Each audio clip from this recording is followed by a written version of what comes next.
Welcome to Worlds Collide, a wrestling card podcast for wrestling fans by wrestling fans, featuring Tony Vella from WrestlingTradingCards.com. This is like a stock market. And Zhan Morning from Wrestling with Cards on YouTube. And I'm not saying there's a right or wrong answer, I'm just posing the question. Join them as they navigate the world of wrestling cards, helping you build a bigger and better collection and making some money along the way. What's up, wrestling fans, trading card collectors? Back again, Worlds Collide, and it's another one of those world famous episodes. This is your card.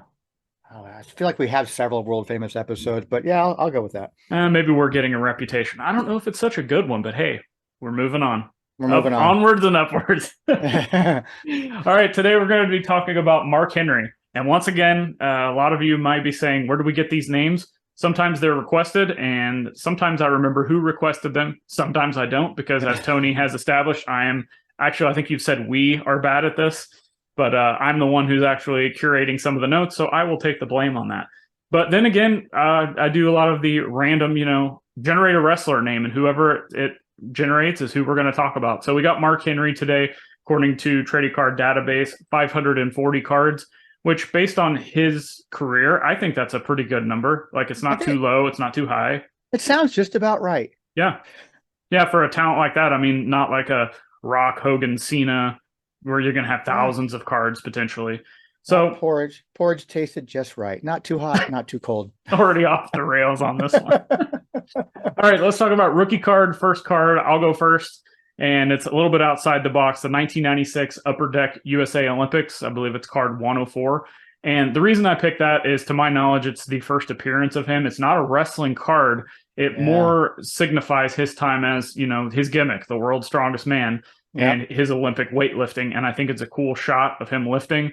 And there's other cards within that same set, I believe, of his. I think there's another one or two. I think the card that I'm thinking of is it really him lifting, or is it like him I think it's down? the back. It's him sitting down. I think it's the back of the card is what he is lifting, and that's where my mind goes to immediately. Because the front of the card, I think it's him, like all the weights are sitting in front of him, and he's sitting down, and it's like that. It's one of those posed shots that me and you were always talking about, how much we prefer those over the action shots. But just I know it's, when someone mentioned how could you not like action shots as wrestling, it's all about action. Like, I see your point, but I like what I like. Yeah, and it depends. Like we've discussed, there are some action shots that some cards look good at, and then there's others that are just like, I don't know. Well, on mine, I differ from you because I don't consider things outside of wrestling to be rookie cards for that thing for me. It's like, for me, I know guys talk about The Rock and his, football card. Right. I don't consider that a rookie card for him. Might be his one and only rookie card for sports and football, but I don't consider it a rookie card for him. Well, and there's people still out there that aren't, they don't consider that 97 Cardinal trivia or the 97 Panini stickers. Like they're Correct. not. Yeah. So we're never going to settle this. And at the end of the day, I don't think it matters, but it doesn't matter. It's whatever, whatever you enjoy collecting and brings you joy and happiness. But for me, I go the 1998 WF Comic Images card. So I like that. It's his first introduction as a pro wrestler. I kind of have like a soft spot for that set anyways. It's really what kind of catapulted me into really digging in deep into wrestling cards, as the only thing I really cared about was wrestling cards at that point. So I was doing a lot of other wrestling cards or other genres of cards I was collecting at the time. And the Comic Images really got me to kind of refocus. So I kind of have a special love for that. So that's for me. First actual wrestling card, pack pullable. Kind of hard to argue that from that traditional Beckett standpoint. So moving on to the best card, I will let you start on that one. I got the 2007 WWE Heritage 2 Chrome card. It's card number 15. It's just a good shot. I love it. Again, nice pose shot. Looking all badass. And I think it's a really good looking shot. And it's Chrome too. It's the same thing as the 2006 Heritage 2. But I like the Chrome version because, it's shiny. Right. And speaking of Chrome, here we're going double Chrome on this one. However, I'm going back to the 1999 Comic Images Chromium card number 21. He's wearing this like weird suit and he's got this funny look on his face, and it's just a fun card to me. I look at this and I'm like to me, like I know Mark Henry's this tough guy, world's strongest man. But when I hear him, and I'll mention this down the road too. When I hear him on the Busted Open radio and Busted Open podcast, this is kind of I'm not going to say the happy-go-lucky, but the more cheerful side of Mark Henry, and that's kind of what I envision when I see this card. This was during the time of Sexual Chocolate, no? Yes. Mm-hmm. Okay, so yeah, he's being all suave and the suits. Like, I do like that card, but when I think of Mark Henry, I still think of strongest man, badass. So and the guy is so versatile about all kinds of things. Not to get too far off topic here, but he's so versatile with how he conveys emotion on screen. I mean, nothing says that more than his fake retirement match. Oh yeah. Retirement, and that was everybody was buying into it. Everybody, anybody who tells like, "Oh, I wasn't believing it for a second," I think they're full of crap. Yeah. Because we were all buying into it, and then the whole thing of like, I got plenty more in the tank. I got plenty of more. It was awesome. So that's just me. Mark Henry is always going to be a badass guy to me, and so because of that moment, I will never believe anything that's sincere from him because it could turn into a badass moment at some point in time. That is a great point, which makes me then question all these things he's saying on the Busted Open podcast, and I'm like, maybe he's just working us all once again. Maybe, yeah. Moving on to the worst card, I will start off, and I talked about him being on Busted Open, and that's the thing with Mark Henry is he's a Attitude Era wrestler that's actually still in the public eye in numerous capacities. One being, unfortunately, his 2022 Upper Deck Outside the Ring card. It's like a picture. It's first off, it's a landscape picture, which I'm not the biggest fan of. I like the portrait style. And he's like standing there speaking, like kind of at a podium in front of a group type thing. And it's outside the ring. So I know it's supposed to be featuring these superstars with their moments outside the ring, as the title suggests. But some of these other wrestlers, like they're throwing a football or they're, doing something. He's just like standing there talking. I'm just like, this is pretty lame. Boring. Very boring. And I guess I can throw some shots at fire here, but I mean, shouldn't we expect that from Upper Deck at this point? Whoa! Shots fired. I'm going to go with the 2003 Fleer Aggression card number 62. He's a bell. Of course, if you look at my show notes, I can't even spell suplex right. So apparently he's duplexing, Albert. But that's a new move. Yeah, it's a new move. A duplex. Well, the size of Mark Henry could be a duplex. He probably just picked up a duplex and dropped it on Albert. Yeah, so it's an action shot, which I'm already strike one, and it's just it's a really bad action shot, mind you too. You can't even really see Mark Henry that well, to be honest with you. It's a little bit out of focus, I think, if I'm not mistaken. It's just, to me, I just glance right over that. Like don't even a second look, just kind of keep going. Like, all right, well, it's card number 62, so it's got to go on my set. So I don't know about you, but speaking about the worst cards, I actually had a hard time finding them because, there's those wrestlers where we kind of go through the list and we're like, well, that sucks from an image perspective. And for Mark Henry, like there's so many good pictures of him just posing, like you said. Yeah. And just even in the ring, he's just like, right. like he's like flexing like that and screaming like that. So I don't know, something about the character that Mark Henry's portrayed over the years. They seem to always kind of get him in a great shot, even if it's an in-ring shot. It's usually not him, some busting out some kind of a moves like that, unlike the one I just picked. Right. It's usually him just being like almost like he's posing in the ring kind of thing. And so, yeah, I agree. It's hard to find a bad card of him. Yeah, even like my other kind of go-to one is the 2015 Topps Chrome. And it's just him walking to the ring. There's nothing fancy about it, but you just looking at him walking there, and I'm just like, whoa, he's living the gimmick of the world's strongest man. I wouldn't want to mess with this guy. No, I wouldn't either. Moving on to the card that we would create. I will let you go first. I am going to go. I had an idea. Obviously, we all know about the hand. I thought it'd be good to have a family reunion card of him and Mae Young with a hand relic. Yeah. It'd be cool if, like, at this point, obviously, it'd have to be, if I can go back in time, I would have Mae Young sign the card. Sure. And so it'd be a dual autograph of Mae Young with Mark Henry and maybe some kind of a relic of the hand. It's not real, folks. It's not like we're cutting up a living thing. and it'd be fun. It'd be fun. At this point, it could still be made. Like it'd be fun to find a cut signature of her, make it like a. I hate using the booklet because we use booklets for so many things, but the booklets open the door, so to speak, of a lot of possibilities and what you can do for some of these kind of cool cards. So maybe you have a booklet where it just has like the hand on one side or something like that, or an autograph sticker of Mark Henry and then a cut signature from Mae Young or something. I don't know. I thought it'd be kind of cool to have that. Be fun. Yeah, and I mean, could it happen? Like, does the WWE warehouse, because they have all the, they have so much stuff from the past. Like, I wonder if they still have that suit of the hand, and could they cut it? Could they cut it up? Like, even like if you can't get a cut signature, I think just a relic card of like just a photo of Mark Henry and Mae Young, maybe no autograph, but maybe a bigger swatch of that piece of suit. That would be cool. I think it's a great idea. And with Panini having such access to a lot of the gear that we've seen, these amazing relics and jumbo relics, I really wish they would do that. But we've discussed in past episodes that WWE may not be willing to let a lot of this stuff be cut up and put into. Yeah, you want to get the superstars gear, the flip flop, or the jacket, sure, but we're not giving you the ring used belts. We're not going to let you, chip away at a piece of a ring used Undertaker urn or anything like that. Unfortunately. Sure. And you're also talking about a star right now that's not under contract with WWE, so it wouldn't happen anyway. Right.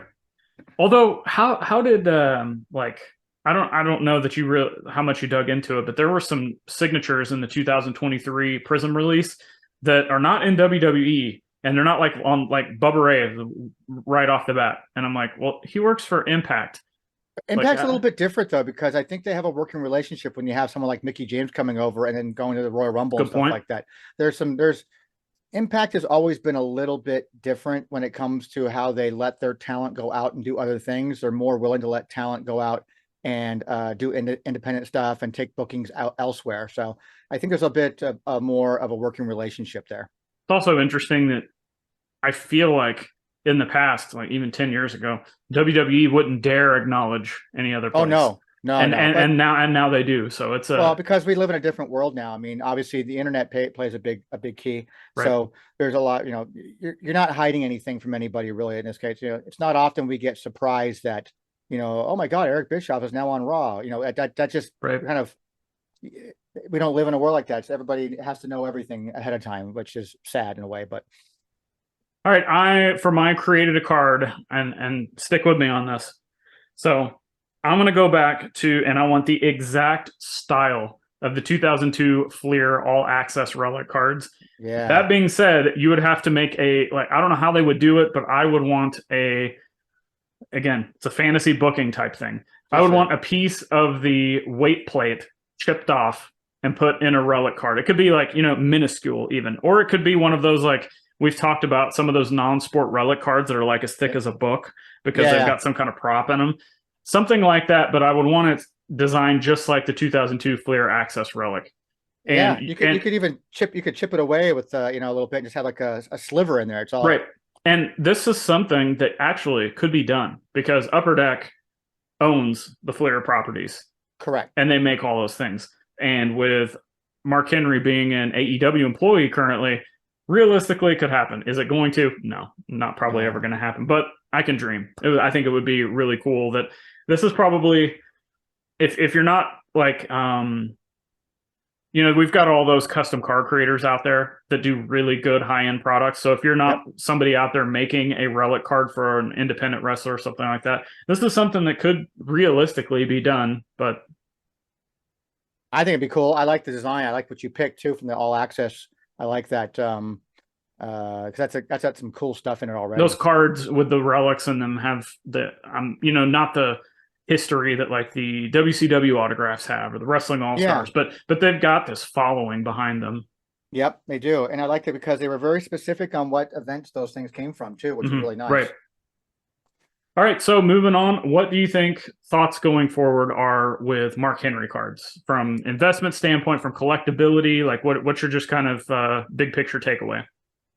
I'm the middle of the road with him kind of thing. We're not going to see $10,000 cards with this guy. Hell, I don't know if we'd see a $5,000 card with this guy, but it's unfortunate. I mean, he's definitely proven to be of legendary status within the industry itself. As I said before, wide range of characters he's done and done well with all of them. Mm-hmm. I actually was a big fan of his world title run. I thought he was a very dominant, scary individual that could beat anybody on that roster. And I liked it. I thought he was done very well. So when he dropped the titles like that and never got a chance to come back and get it again kind of thing, I thought it was kind of dirty. I mean, I thought he deserved at least another run with it because he's just very dominant and he's a big dude. I mean, I think in real life, he'd kick your ass in real life. Yeah, to this day. I think he's a great guy from all the things I've seen him do and on. I just don't know. Does it translate into him, being highly collectible? I'm sure there's probably Mark Henry collectors out there as of anything. I mean, Jesus Christ, I'm a Dexter Loomis collector. How much further down the totem pole can you go? I just, I don't see big money in the guy. I think this is a person that you're going to collect because you're passionate about his career. You liked him because of his Olympic run. You liked him for what he did at Sexual Chocolate. You liked him because what he did for his comedic stuff. You liked him for his badass.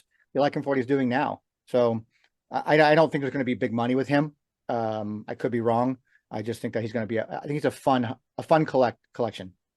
It's the best way to put it. I just want to jump on like that thought is Mark Henry is the prime target of someone that could just be fun to collect. And I think he has a bigger collector base potentially. I agree with you that I don't think we're going to see thousands of dollars worth of cards. I mean, maybe, if he ever gets a Prism Black or something like that, or maybe some of the Superfractors, I haven't tracked the price of his really rare stuff.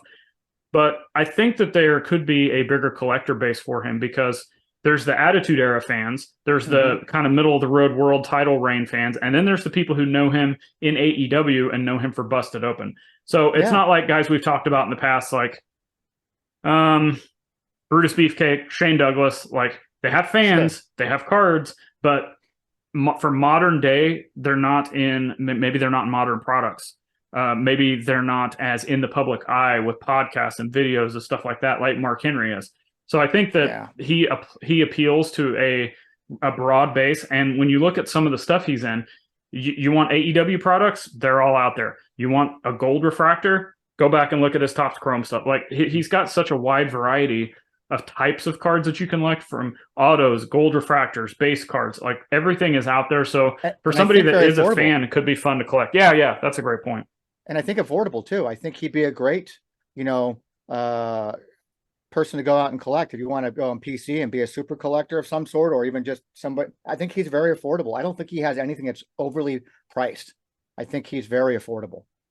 Yeah, he's a prime example. And fun. And I said, and fun because he, like you said, he came from an Attitude Era. He was through the Aggression Era. He came to the PG Era. I mean, he's been through all that stuff. So he's got a history of different fan bases over the years. And now with, like I said, AEW and Busted Open, I mean, I think he'd be a fun. Like now I'm getting kind of like, maybe I start collecting Mark Henry now. I think, we've talked about this before. I think Mark Henry is a prime example of, if you have a connection with Mark Henry or anything he would represent, or you're a fan, even the slightest bit, he's a prime candidate for somebody that would be a fun super collection, because you would get to experience so many different product types, even upper echelon types of those products, without breaking the bank, like you said. And carry around when you have those cards. If you look at them like some of us do, where we've talked about their nostalgic pieces, they take you back to a certain time. He's got such a wide body of work from so many years that there's all kinds of cards of his, again, that are affordable, that can take you right back to, like, God, I remember that whole thing with him being Sexual Chocolate and the suits and stuff. Oh, I remembered him when he was world title champion. I mean, there's a lot of different pieces there you can collect from him. From the Olympic card to the Comic Images rookie card, Sexual Chocolate, world title reign in ECW, I believe, as well, all the way up to AEW and what he's currently doing with his super boring outside the ring speaking at a podium card for AEW. It covers that whole gamut of it, like, you got everything. Yep. All right, let everybody know where they can find you, and anything else you want to say about Mark Henry or anything else before we get out of here. You can find us at WrestlingTradingCards.com. All of our social media handles and ways to get in touch with us are found at the bottom of every single page of the website. Constantly updating, constantly making changes. Lots of changes happening right now, as a matter of fact, doing new conversions of the checklist pages to make them easier to read and not as long. And then also check out the Wrestling Guy store, Phoenix. You can go to wgsphx.com. Check out the merchandise we have there. We do ship. We'll be growing the website to expand even much further, having discussions with a couple of individuals to how should I put it? We'll be doing a lot more cards, folks. A lot more cards. Not more cards. I do have to say, for those watching the video version of this podcast, how come you didn't promote Asuka and Finn Balor as in-store guests? I mean, they've been sitting behind you. They haven't said a word this whole time, but I didn't even know they were there. Oh, that's well, creepy. Aren't you guys supposed to be on the floor? Well, whatever. You can find never know who's hanging around here. Yeah, I've noticed, especially outside the building too. Yeah. We won't go into that. You can find everything I'm doing at Zhan Warning on all social platforms, Wrestling with Cards on YouTube, Wrestling with Cards, the podcast. There. And thanks for Tony for supporting my content, wearing my shirt, I'll call it borrowed Dark Throne. So I don't know, maybe I'll get another shirt. I've got some shirt ideas, but I don't know that people really care. We'll see. Maybe one day. You need to have a new intros like that. I like what I can't remember what's his name from Collectawrestlepalooza. I love his little intro. Collectawrestlepalooza. It's just so simple and catchy, and I love it. I freaking love it. And so you need shout out to Tom, Collectawrestlepalooza. Check out his stuff on YouTube too. He does a great job. So you need to have one like maybe I'll do a disco version. Oh, there you go. I'll sing like the Bee Gees. Oh yeah, I got to hear that. That's great. I'm not doing it. Ooh, interesting. Okay. If you enjoyed this video, episode, podcast, and us going off the rails, of course, but we started the show like that, we're ending the show off the rails. Please subscribe, leave a review, share it with a friend. Tell anybody that collects any type of wrestling memorabilia, cards. If you're just a wrestling fan, maybe they'll find some of this interesting. Maybe they get into collecting based on something we said. And again, me and Tony talk almost every episode about how we started putting out content, not because we need the clout, not because we have the best collections in the world and we're the end-all be-all when it comes to knowledge, because that's not true. We just put this stuff out here, so hopefully it inspires somebody to collect a certain way, have some fun with a great collecting community, or whatever it is that they get out of the show. So, yep, always been that way. Just trying to get information out there and help others, and you don't have to agree with anything that we say. Yeah, but just try to help. That's all we try to do. Try to make a better hobby, a better, yeah. Yep. And just giving, before we started, we've said this before, that there's not a lot of wrestling card content out there. So we're like, hey, let's just do it. Yeah, I'm happy to see that. I'm happy to see that market grow. I really am. Absolutely. Yeah. Good, bad, or indifferent with, any personalities that any of us may or may not get along with. I don't care. It's still content out there for people to absorb, and you can take what you need from it, and hopefully you learn something. Hopefully it steers you away from something and just makes you a better collector, hopefully. And the collectors have been around forever, and wrestling cards have been around forever. And I think there's this phrase that a lot of people have said about wrestling cards over the years, but until really the last couple of years, a lot of people did not know about this phrase. But Tony, I think, is thinking about trademarking it at this point. I think I really am. And I've got somewhere around here. Oh, I wish I had it handy. I would share it. It's like that. But, good old Chuckster sent me his autographed version of his card from the Wrestling Collector Series. And right on it, it just says right there, it says Chuckster, Wrestling Cards Rule. Goodbye, everyone.